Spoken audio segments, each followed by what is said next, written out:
Okay, so moving away from the series for a bit and ending off the day with a couple of things that I need to catch up. Tom MacDonald just released a Me versus You. A couple of people have been requesting for me to do this, so we're going to do it. It's called Me versus You, as I've already mentioned. But stay tuned, man. We've got 21 pilots. For those of you I know the cucumbers are sitting there saying, where the fuck? Straight after this. Stay tuned. Straight after this, right? Let's just get this one out the way as well. This one is pretty new. It's also just been dropped. So let's just get to this. Let's see what Tom MacDonald's got to say on this one. Let's go. I'm the one that you hate for making America great, and I'm the one who's trying to build back better. We ain't the same. Yeah, you're right. There's a difference. Y'all are woke and we're awake. What a joke. Does white privilege have something to say? Your president drove the country into the ground. The crime rate is through the roof. There ain't no jobs to be found. Inflation going up. My kids need food in their mouths. You put the fake news on every TV screen in my house. Hold up. Your president a racist, homophobic. Tried to overthrow democracy and everybody knows it. He will never make America great again like the slogan. He a white supremacist, just like all of you who voted. That is not facts. All you woke morons do is talk trash. Drag queens in classrooms hate anyone who's not black. You're pro-white, you know that's what the Klan... Okay, first thing, beat fucking hard. Love this beat. I think the beat is sick. Like the concept of this, which is nice. This is different. I like that. The fact that it's blue versus red, Republicans versus Democrats, and all the bullshit talking points, the point scoring that they go on about. Because at the end of the day, no one fucking cares. Doesn't the politicians care about what the blue have to say and what the red have to say? Do you think either Republican, they don't care, it's a uni party at the end of the day. Real power operates in the fucking shadows. It does not operate in the sun at the end of the day. So you can sit there and you can fucking say that the fucking GOP is this, and you can say that the Democrats are this, and blah blah blah blah blah. It doesn't actually matter. None of them have your interests at heart. They've got their own interests at heart first and foremost. All right, you do have more sort of like pragmatic, more charismatic presidents that are going to sort of grab your attentions like more than others, right? And will be able to do certain things for certain groups and not for others and shit like that. But that's just at the end of the day. Real change can only operate in the rooms of the black suits and the briefcases. And those people do not give a fuck about you, man. Not at all. The one thing that Republicans, it's crazy, Republicans and Democrats literally are consistently playing this game of bureaucracy. They can never sign off on fucking anything, but they can always sign off on wars like that. They will fucking take 3 years to decide whether they're going to build a bridge here or not, right? And they'll go through all this bullshit and this point scoring and blah, blah, blah, blah, blah. The moment there's a war, right? And the industrial fucking... a military complex can fucking benefit, right? Bang! All of a sudden, fucking next day, signed off. They sign off your fucking checks like there's no tomorrow. Both of them, they both agree to it like that. They agree to it, right? Everything else, which actually, the things that really benefit Americans, they'll fucking debate it and they'll dispute it and they'll go all through that bullshit, and then they'll hold it up in the House, they'll hold it up in the Senate just so they can create all of this sort of muddy water in the media, so you can do all this fucking pointing and shit like that, right? But to sign off on weaponry, bruh, come on, bruh, they're all sitting on the boards of these fucking companies. That's why they sign off these kind of fucking things, right? When it comes to signing off on the stuff that makes them money, right? That benefits their interests, like Nancy Pelosi, why she's so invested in the whole Taiwan thing, right? It's because she fucking makes money from semiconductors. Her fucking husband is one of the fucking greatest investors ever. Literally, one of the best stockbrokers. If you guys want to make money, follow whatever the fuck Paul Pelosi's doing, because he seems to always get it right? He knows something nobody else does. It's not because Nancy Pelosi is literally just pulling the strings on it. No. There's no insider trading. Nah, it's all bullshit. You know what I mean? It's all the same on both sides of the party. It's a uni party, right? It's the same bullshit all over the show, right? And that's why Trump is one of those figures that people are drawn to, right? Because he feels anti-establishment. I don't think he's powerful enough to actually sway the sort of what they call the deep state. I don't think he's powerful enough to do that. There are people way more powerful than him that are pulling the fucking strings. At the end of the day, they do what they want to do. They always have. But there are certain things that he can do on the surface that can affect certain things. And Biden as well, in terms of like, you know, the jobs and whatever else. His jobs records, this is facts, his job record hasn't been bad, right? And neither did Trump's. Trump's job record wasn't bad as well, and people tend to forget that Trump also dealt with a fucking pandemic at the same time, essentially. So it's funny how like where they get on and where they get off when it comes to like bashing these guys around, right? But at the end of the day, they're both fucking old. I think it would be great for America to just have someone that's more like virulent, someone that's more fucking young as well. I think America's had their fair share of these sort of like these older senile people. Not that Trump is senile, Biden 100%. That oak's a fucking houseplant at this point. But anyway, that's just me. But I'm not a fan of either one of them, to be honest. But anyway, carry on. That is not facts. All you woke morons do is talk trash. Drag queens in classrooms hate anyone who's not black. You're pro-white, you know that's what the Klan members are, right? You're anti-LGBTQ, then why they always on your mind? Bro, you're a boy, you're a girl, stop playing stupid. You screwing up the youth and all the children are our future. You don't care about the kids. I guess that argument could be flipped as well. It's like you're anti-LGBT, so then why are they always on your mind? It's like, well, you know, you're so anti-white supremacist, why are they always on your mind? You know what I mean? Why is a red hat fucking, not the red hat guys, the MAGA guys are white supremacists, but you call them that? You know what I mean? So what is it? Maybe it's a projection point on your side as well. So it's going both ways. I like the fact that he's doing this retort of this banter between the two, because this is literally what people sound like in the fucking comment sections. Then all the children are our future. You don't care about the kids. Look at all the school shootings. You're pro-gun, it's your fault. Stop making those excuses. You think anyone who don't agree with you is just a bigot. You're a fascist, you're a Nazi. You just mad because you trigger. You're just jealous of the left because we're progressive and we're winning. Now I'm tripping that you won the election because you rigged it. They put you on the left. Very fucking clever that he's actually played this into like a warehouse, right? So he's taken it straight down to like blue collar workers, because this is literally how blue collar workers feel and think, all right? Because the people that are literally at the top, the elites, don't forget, money moves upwards all the time. Money moves upwards, and the government makes sure that money moves upwards, right? It goes up to the top S&P 500 fucking CEOs, essentially like that. The people that are really suffering are the people that are the blue collar. That's why it's represented by the actual warehouse, essentially. I love the fact that he's got the track over there. So in between these two sides, there's the middle road, right? And the middle road is literally in between both of them, right? And that's where the majority of the truth lies, in that moderacy, in that centrist position, is where, because there are points to both sides, essentially, but the problem is that we've gotten so far left and right, that we've forgotten what the middle of the road is. That's where we should be, is in the middle of the road. We should be pulling people closer to the center, as opposed to viewing people, because now all you also hear is like the far right, even after the elections in Europe, right? Even the media portrays the right as the far right. And the reason they do that is because they're playing on the fear factor, right? They want to fearmonger the entire time. But also, I also feel like, you know, when you move that far left, everything seems far right. Do you know what I mean? So that's the crazy thing. So we're definitely dealing with very extremist, radical perspectives on both sides of the aisles. And I think the more radical one side gets, the more radical the other side gets, because they try to do this countervailing bullshit that they always do, right? To try and trump each other. And by doing that, they don't realize you're actually radicalizing yourself more and more and more. The more crazy the other one's getting, the more crazy the other one has to sort of match it to sort of be on that same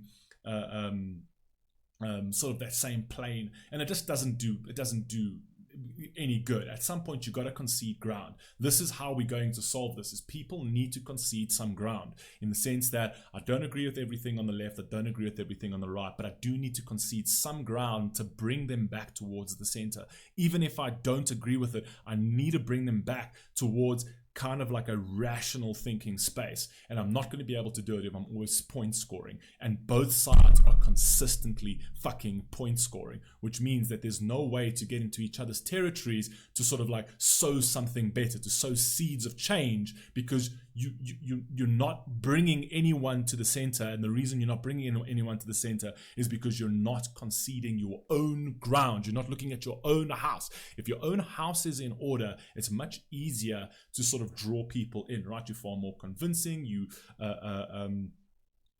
far more impressionable.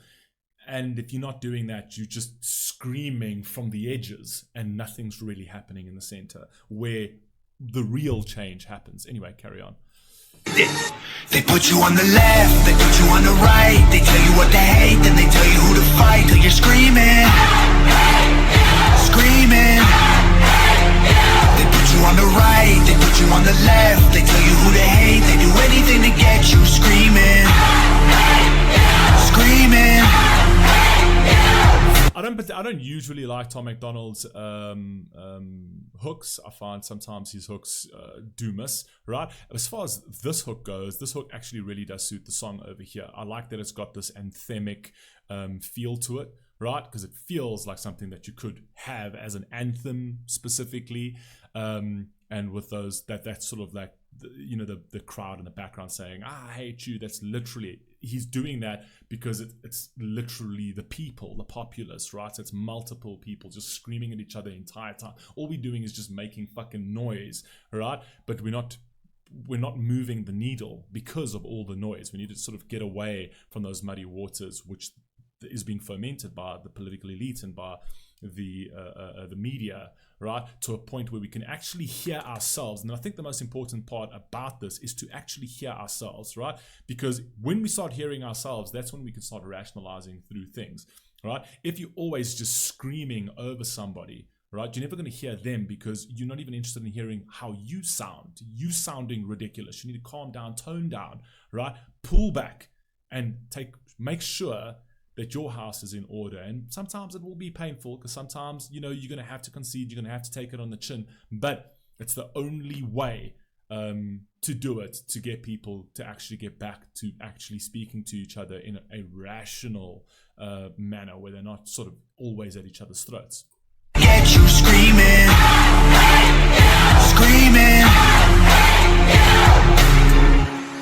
My president draining the swamp, we building walls. Your president opened the border for one and all. Now there's murderers and criminals evading the law, walking right into America, our safety is gone. Well, my president ended pandemic, saved the economy, and introduced legislation fighting for our equality. His son smokes crack, I don't care about that honestly. He's raising all our wages, he can't raise. See, those kind of like personal things, like I hate that kind of fucking bullshit in politics. Like that's the gaslighting that they put out there. These personal attacks on, I don't give a fuck who Trump fucking had sex with in 2016 and who he tried to pay to. I don't give a fuck about that, right? Like this is the kind of thing, is they put these stupid fucking things. It's like, oh no, but Trump, the Stormy Daniels thing and the fucking pay. Oh, Bill Clinton did that. What are you fucking talking about? Bill Clinton fucking slept with an intern in the fucking Oval Office and then try to pay off. What are you talking about? It's so fucking pointless. I don't give a fuck about their private lives. I don't care about that. That shouldn't even be in the fray. We shouldn't even be talking about this kind of thing. It's absolutely bullshit, essentially. And that's what they get you speaking. Like, oh yeah, but Hunter Biden. I don't give a fuck about Hunter Biden. I don't care that he's a fucking crackhead. Hunter Biden's not the fucking president, and Hunter Biden's not the one effecting policies over here. I don't give a fuck. I care about policies. You know what I mean? And that's where all of the conversation should be always redirected, even in the media space, right? All these correspondents that go into the thing and they start talking about these mundane I don't give a fuck about Donald Trump. I don't care about these bullshit trials to just try and get him this politically motivated bullshit trial, which is definitely politically motivated. I'm not a fan of the guy, but if you can't see that this is politically motivated, you're a fucking moron. You know what I mean? It's politically motivated on bullshit private crap. I don't care what you do privately. I care about how are you affecting policies. What do you do? All right? Or is your corruption involved?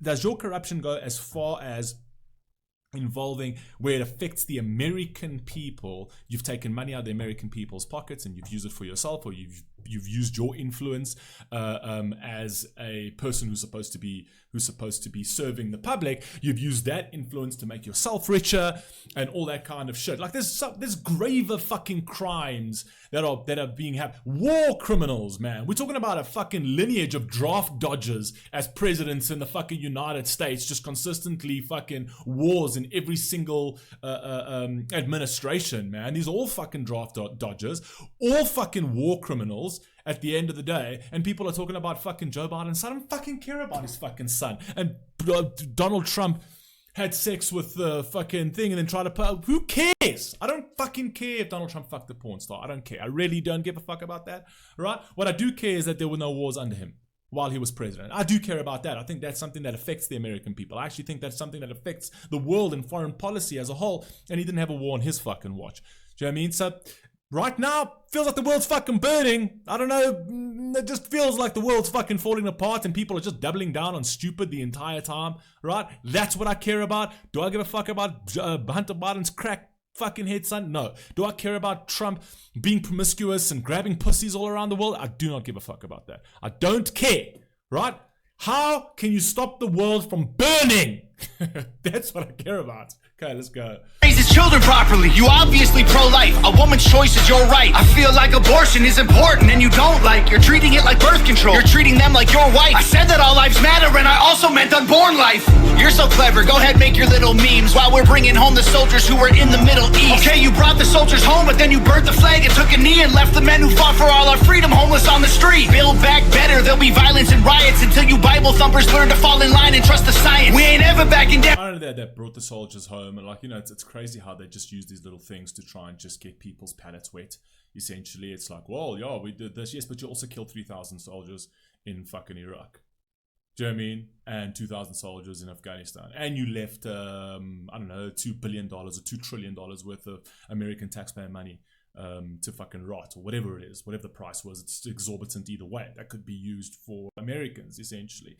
Do you know what I mean? So that kind of fucking bullshit, the real fucking talk, essentially. Do you know what I mean? When people will talk about these small, like, little things, they're not insignificant by no means, essentially. I do believe that, you know, at the end of the day, also what Americans need to realize is America is a hegemony, right? The reason why you are so powerful is because you are an empire. You are an empire that has a hegemon that is around the world. And in order, if you want to keep your hegemon, right, you need to spend on that hegemon. It's kind of like a catch-22. You'd rather not, right? So I actually think, personally, I think America should sort of like just pull back, right? But the problem with that is if you pull back from your empire and you start sort of stepping out of certain influential geopolitical positions, right, your enemies are going to encroach on that. Do you know what I mean? So it's a very, very complex thing at the end of the day. You know, when people say like you shouldn't be shipping money abroad, I completely agree. You shouldn't be shipping money abroad for stupid, pointless wars, right? But in certain instances, you have to do that because if you don't, your adversaries take over that space, essentially. So it depends. You've got to decide, do you want to be a hegemony or do you just want to be sort of like a hyper-nationalist country that's just fence for themselves? Do you know what I mean? And they are themselves and they don't have influence around the world. And if you lose your influence, it might be that China fucking controls the waterways and you don't protect the waterways, and that could affect you. You see what I'm saying? It's a very, very, very complex thing, right? And when they talk about America, like protect like American troops, protecting American freedoms and things like that, I completely agree with that when it comes to sort of like the waterways and things like that. They do a lot of good around the world, but they also do a lot of bad around the world, right? 3,000 soldiers dying in a war that should have never happened in Iraq is not a fucking good thing. That's brave men dying for cowards. Do you know what I mean? That's the fucking problem I have with politics. And that's kind of like they've ingrained that into the system where it's like you're fighting for freedom.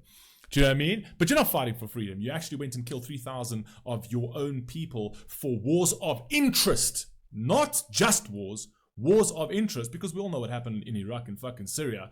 What sprouted out of that, the beautiful vacuum that they left behind that reared the head of ISIS. I mean, that was good on you, man.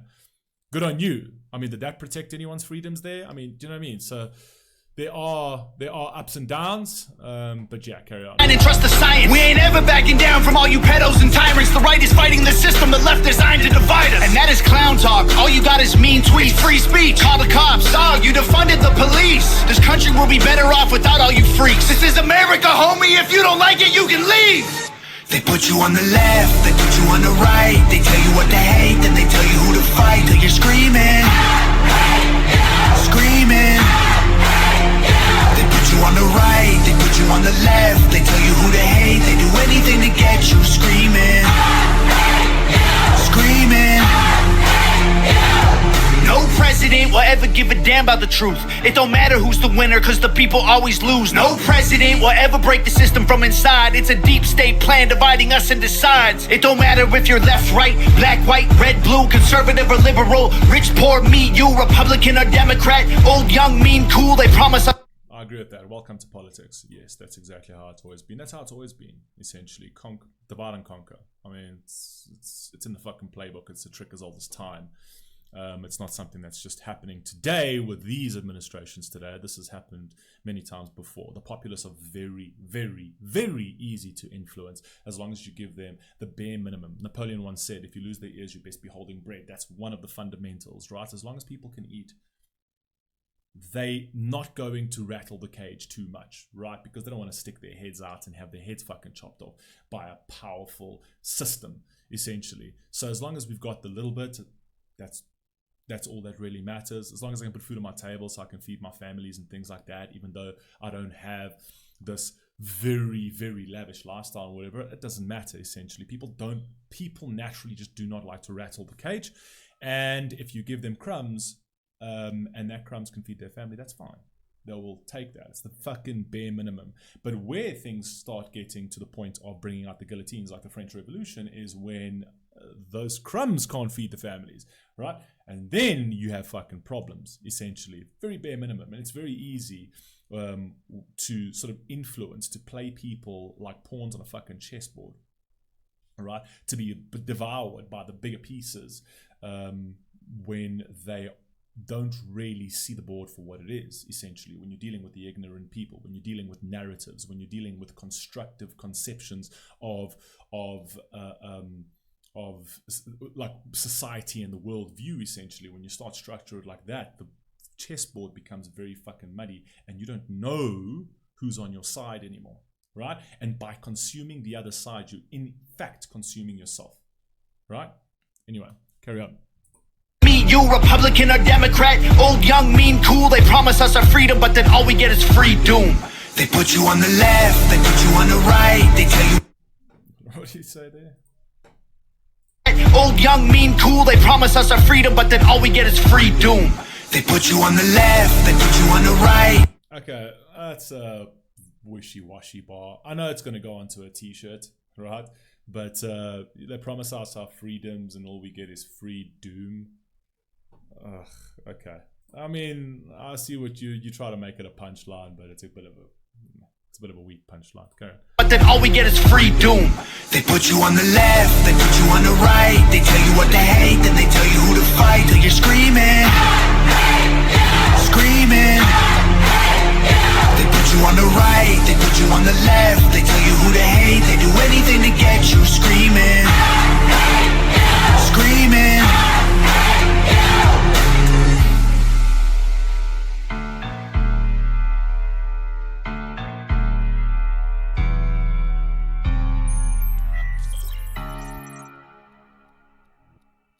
Great job to Nobody Rockefeller. I think the video was fucking fire. I think it was simple. It was meant to be simple. I thought it was fucking fantastic. Transitions, absolutely fire. Very difficult to do that seamlessly, where you have the two of the same people and it looks like they're talking to each other seamlessly, and it's not like you're not fucking up the timing and all that kind of thing, right? And the synchronization of it. So Nova just absolutely got that on point. Absolutely on point, but not surprised at all. Track was different, like that. Good stuff, man. I actually thought that was pretty good. I like the fact that he brought to light the mundane bullshit that people talk about. The point scoring bullshit that does not fucking matter, right? That does not fucking matter. And whose minds are you going to change? What are you trying to do? You see this in the comment section all the time. People arguing with themselves. What are you doing? You think you're going to change anybody's minds? Right? You're not going to change anybody's mind so long as you're not conceding a little bit of ground to try and get them into your camp by understanding a little and giving a little and taking a little. And until we get back to that moderate space where we continue on the trajectory where we sleep walking off a fucking cliff. I hope you had a fucking great day. I hope you enjoyed the traction. Catch you next one.